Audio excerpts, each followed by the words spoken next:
Uncle Dan. Hey there. You know, I think that there aren't many things that are absolutely dependable truisms in this world, right? Aliens are one. Aliens are for sure real and come from Orion. Right. But I think one of the real truisms we can always count on is that calling anything a blitz is never a good thing. No. Right? Oh, my goodness. Well, I mean, unless you're German, and then it's just lightning. Look, Yeah, the Nazis gave it a bad name. They did. But you know what? You know who can actually just take a good old Nazi-ruined thing and run with it? I think, Uncle Doug, you've got some people that you can talk to us about. Yeah, they've shown that to be their speciality in the last few weeks, right? Well, dear uncles, over the last few weeks, I, like many of you, have pretty much given up on the notion that 2021 is going to be substantially better than 2020. Let's not forget that we rang in the new year with a white nationalist mob storming the American Capitol, waving a Confederate flag that never made it there during the Civil War.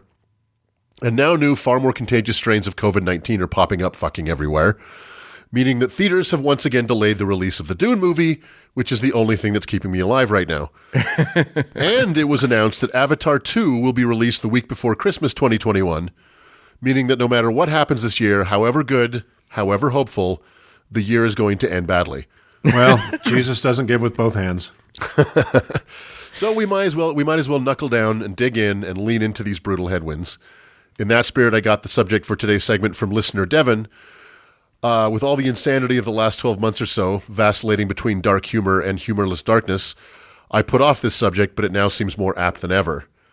Many listeners to this show and to our sister show, TGIA, will no doubt recognize the name of Project Blitz, as it has been in the news a lot over the last few years, mostly as a favorite punching bag for secular groups like Americans United for the Separation of Church and State, the Southern Poverty Law Center, and American Atheists. But for those of you who don't know, let's talk a bit about it. I want to talk a bit about the group itself, their tactics, successes, and failures, but I am far from the first to tackle this subject, and there are myriad resources online about this group that will undoubtedly do a better job than I in encapsulating its particular brand of creeping evil. Then I want to spend some time talking about their stated and unstated goals, mostly stated, because that's where the things get really nefarious. In a nutshell, Project Blitz is a collection of Christian right groups and organizations founded in 2015 with the stated goal to, quote, protect the free exercise of traditional Judeo-Christian religious values and beliefs in the public square, and to reclaim and properly define the narrative which supports such beliefs. So, again, the Judeo-Christian there is, the Judeo and Judeo-Christian there is kind of window dressing to hide the true evil, like of calling course yourself. it is. Yeah, it's Think calling of it yourself with a wink.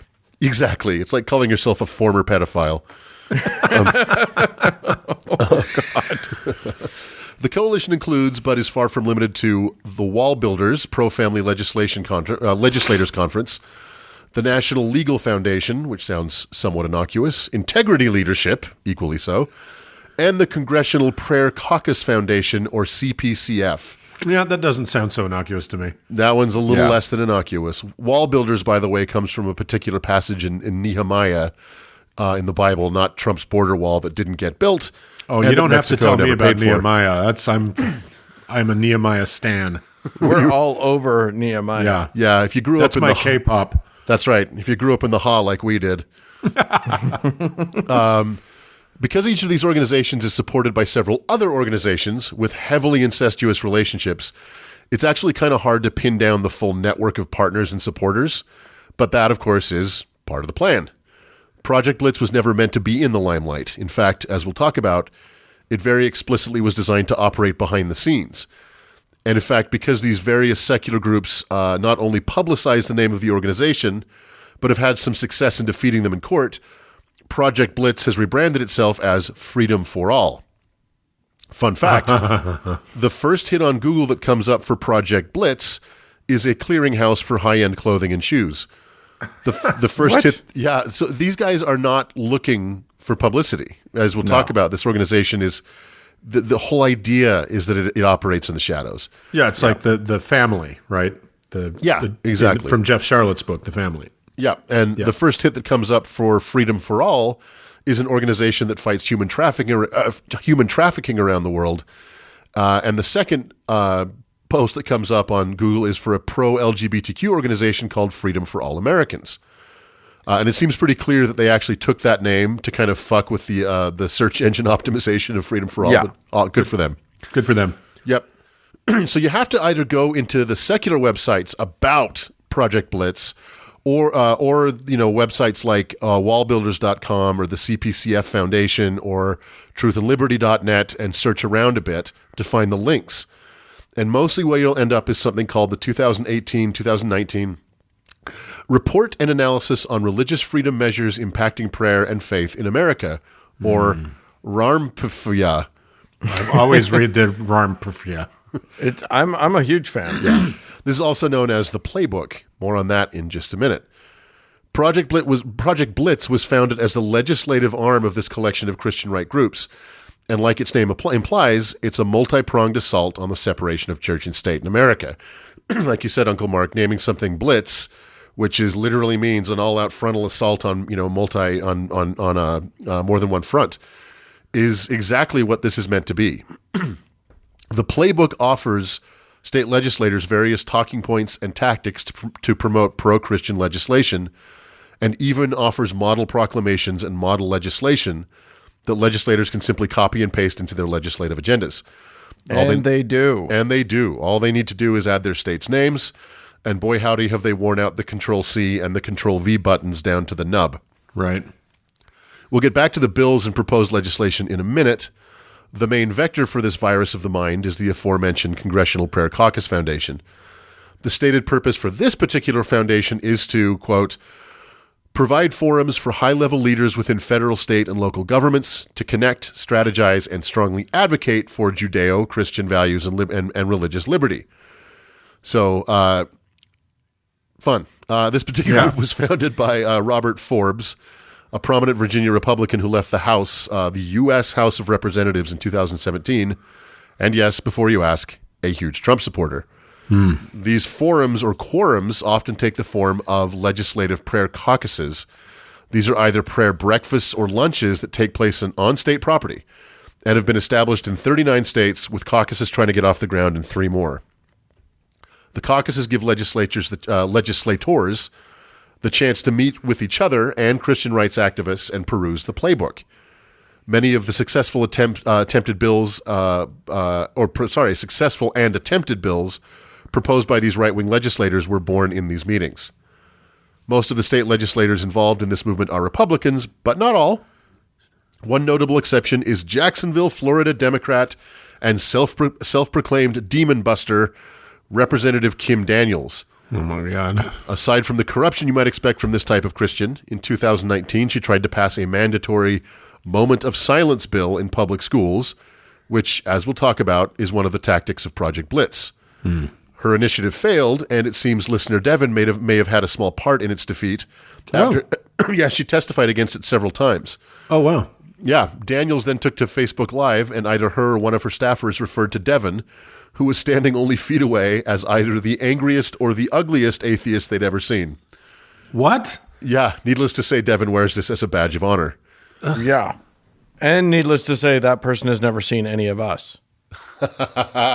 This is Devin, our super smart brain scientist. Look, patron. let's not oversell her, okay? She's a listener.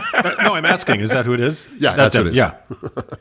There's a lot more to cover as to the breadth, scope, and structure of Project Blitz / Freedom for All, but I do want to get onto their goals, strategies, and tactics, because that's where the rubber really meets the road.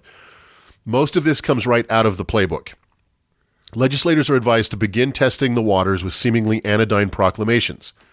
Proclamations are just that. They have no legal power, they cannot be enforced, and they're mostly used to honor local heroes or industries or culture. Think Calamari Day in Rhode Island, or whatever, Child Suicide Day in Utah. Jesus. However, what better way to figure out who may be on your side in the future than by forcing your state legislature to vote on, say, a proclamation recognizing Christmas, which is in there, or recognizing the importance of the Bible in history, or recognizing Religious Freedom Day. If the waters are favorable, as they are in most of the states in this country, You can then move on to the model legislation, which again is already written for you in the playbook. Just fill in the name of your state. Here, for example, is the National Motto Display Act. This bill would mandate that, quote, "In God We Trust shall be prominently displayed in a conspicuous place in all public elementary and secondary school classrooms and libraries in this state, in all public colleges and universities in this state, and in each government building or facility in this state." Now, Wow. I can hear you asking, what about the font size and legibility of these signs? Don't worry. The legislation goes on, quote, "The display must be easily readable and on a durable poster or framed copy of at least specified dimensions, e.g. 11 by 11 inches by 14 inches, and must include a true correct representation of the American flag centered under the national motto." Yeah. It bears repeating that "In God We Trust" was only made our national motto in 1956. We talked about this in a previous show. Yeah. In response to the godless communists. Right. This motto supplanted "E pluribus unum," out of many one, which had been in use since 1776, because it clearly does not apply to this country anymore, if it ever did. Right. Yeah. There are 21 model bills as of now that you can choose from, and they are all written in the same kind of officious detail. The bills range in scope wildly, but are clearly meant to proceed down a continuum to state-sanctioned Christian nationalism. And I'm not extrapolating this or coming to this conclusion myself. No, that's their goal. That's their goal. They progress from bills mandating "In God We Trust" as an option on license plates to mandating a Christian Heritage Week, a year of the Bible, mandatory Bible study in public schools, and restoring prayer in schools, to outlawing adoption by homosexual couples, allowing healthcare providers to refuse healthcare to LGBTQ individuals, mandating that birth gender be enforced on government documents in public restrooms, outlawing homosexual intercourse, outlawing extramarital intercourse, and on and on and on. Yeah. All these bills are Basically, written they're just like, here, take Leviticus, vote on it. Good. pretty fucking much. Yeah. And all these bills are written out, ready to be put on the floor of any state house in the country. And sometimes as often as once a week, legislators in these various states gather to review these bills and discuss which ones they'll try their hands at today. They have been successful. They have been very successful, yeah. Over 70 bills lifted directly out of the handbook have been proposed in over 20 states. Most have failed, but a few have passed, most notably in several states, including our own, the "In God We Trust" option on the license plates. Yep. I'm sure you both have seen these around. Oh, yeah. They're always the best drivers, too. That it I hate to be this way, but it always kind of like when someone cuts me off and they've got like a, greatest snow on earth. I'm like, yeah, come on in, buddy. Do we still have the Arches license plate? we still have the I like Arches, that yeah. one. That's pretty. Yeah, it's pretty. So let's compare the language of HB 127 from the 2016 legislative session here in Utah to the language of the playbook. Now, it's not exactly the same. So, quote, decals, this is from the Utah law. Decals displayed on license plates with the "In God We Trust" slogan issued in accordance with subsection 4B shall be applied in the upper right-hand corner of the rear license plate. And then this is similar language from the playbook. The motto of the United States, "In God We Trust," printed in color, lettering over a background containing the American flag, having the letters and numerals of the plate number in color lettering, have below the plate number, state mentioned here, printed in color. It's not word for word, but it's pretty obvious that one gave birth to the other. So it's quite obvious that Project Blitz is applying that slippery slope tactic here pretty hard. If they can get a proclamation recognizing Christmas, then they can get an "In God We Trust" license plate law. If they can get an "In God We Trust" license plate law, then they can get "In God We Trust" emblazoned in our schools. If they can get "In God We Trust" emblazoned in our schools, they can get state-sanctioned Bible study. If they can get Bible study in the schools, they can get moments of silence. If they can get moments of silence, they can get prayer in schools. And if they can get prayer in schools, then they can finally prevent butt sex. Yeah. Which has been And the idea isn't just like it's not just a slippery slope. It's like you bombard people with so many of these bills that one or two slip through They the get through, cracks. Precisely. Yeah. Yeah. And depending on kind of, where your state is politically, a ban on gay adoption may not find any favor, but recognizing Christmas might slide through. Yeah. Right. So it's this constant pressure in every crack there is. And to your point, Dan, you're absolutely right. And make no mistake, their goal is 100% Christian nationalism. Do you think they will make room for study of the Quran or the Torah or the Bhagavad Gita or the Book of Mormon in these study classes? Do you think this model legislation will allow for a Muslim to give the daily prayer in their local school, or a Hindu or a Wicca? Now, we've long stated on this podcast that there's no better way to stop someone from believing in the Bible than to actually read it. But these Bible studies classes are not to be taught from a literary or historical perspective alongside the Epic of Gilgamesh or the Canterbury Tales. Their obvious and oft-stated goal is to cram Christianity into every corner of public life and eventually down the throat of every American. So I think, at least for white people a few years ago, the term white supremacy seemed a distant, overblown concept, consisting of mostly people in white sheets burning crosses. Mm-hmm. We now know better. Likewise, I think the term Christian nationalism can seem to many like theoretical or exaggerated. But if nothing else, Project Blitz and Freedom for All and the dim constellation of similar groups have laid bare their intentions. They desire an America where their particular flavor of white Christian evangelicalism is not only taught in our schools, but like Sharia law in Saudi Arabia, dominates our legal system, our government, and our civil society. Yeah. Yeah. And if you don't believe me, go to wallbuilders.com and watch one of their weekly hour-long videos about the America they're trying to build and see where you think you might fit in it. It's a hellscape. Yeah. It is a hideous horror, a nightmare. It's this Handmaid's Tale. Exactly. Right? Yeah. And so, and what's happened with these sort of people is they've taken this idea that religious freedom does not mean that it is not everybody exercising what they want to do in a pluralist society, and as long as they're not hurting anybody and minding their own business, fine, right? That's not to them. Religious freedom is you are free to practice my religion and my religion only. Exactly. Yeah, I feel like you guys are being really down on this whole thing. But I gotta say, The Handmaid's Tale only sucks if you're a handmaid. So I don't know why everybody's so like. That's a hot take. And you get a free bonnet. I'm a straight white dude. This all sounds great to me. Yeah, I mean, and that's the thing is, now when you see an "In God We Trust" license plate, and here's the thing: is you got to separate maybe the intention of someone who's just getting their license renewed. And sure, in God we trust. And the intentions of the people who put that option on the paper, but their intention is clear and it's there. So if you see someone with a in God we trust license plate, or you hear of an effort to put the 10 Commandments on a courthouse lawn, or a lawmaker proposes a moment of silence bill, see it for what it is. These people are using like how they use expanding wet wood in holes to crack granite in a quarry. Mm-hmm. These are all efforts to erode the already tenuous wall between our barely secular society and the fucking Handmaid's Tale.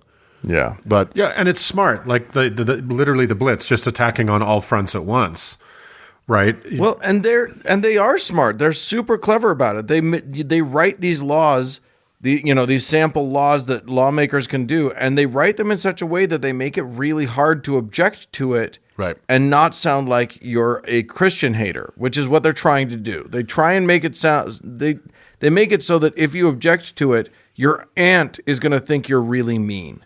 Right. Yeah. Or that if you object to any of these bills, you're an anti-religious bigot. You're a bigot, right? Yeah, exactly. But again, it's like they're not making space for anything but their own very narrow interpretation of anything. Right. What is their composition? Is it all like a one particular evangelical stripe, or is it a broader coalition of, Southern Baptists and this kind of evangelical? And it's a broad coalition of a very narrow subset of Christian evangelicalism. Well, except that they find common cause all the time with for radical instance, Catholics here in Utah and Mormons, right.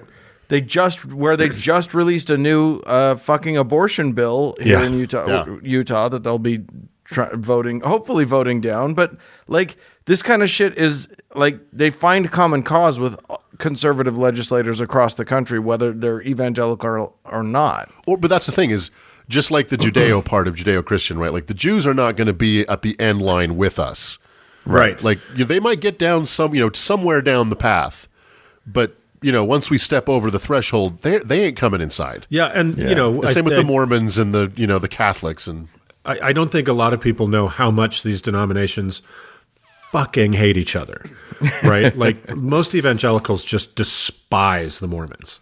Yeah. Right. And it's the Mormons have long had a problem with Catholics. But if it comes to limiting someone else's rights or hurting somebody else, boy, they can get on the same team pretty quick.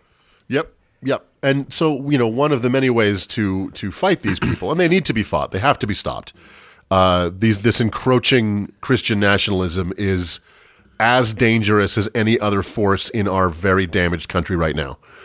One way to support the efforts to stop them is to support any of the myriad organizations actively opposing them all over the country. So, and this is a partial list: Americans United for the Separation of Church and State, the ACLU, NARAL, Freedom for All Americans, as I mentioned before, the Human Rights Campaign, National Center for Transgender Equality, National LGBTQ Task Force Action Fund, and on and on. But I'll tell you, if you can measure your value in the enemies you make, then Project Blitz is exactly as Devin described them to me, a group of douche knuckles. Yeah, did you mention our friends at the FFRF, of course? At the FFRF, yeah. No, I mean, and like the list of it's much easier to find information of the people who are fighting against Project Blitz and on Project Blitz itself, which again is part of the point. But the constellation of organizations that are trying to stop these people is significant because what they're doing is so naked. Yeah. Well, here's the thing. This is part of what Frank and I over on TGIA, part of the reason that we're pushing for people to go out and run for office. People on our side, people who are, who are openly secular. Just because we need to take a page from this playbook. They're running this playbook. They call it a playbook, and they're running it well, and they're doing it really brilliantly, and it's wrecking our country. So we need to learn from them. We need to do the same thing, but on the side of the angels, and in the meantime also fight like dogs. To get them to defeat them. Yeah, this is where, I think you mentioned this when you were talking to our friend Derek Kitchen on TGIA, who is a Utah state senator who's an atheist. He's gay. He's all the awesome things. That because the Christian nationalists have kind of realized that they know they're a minority.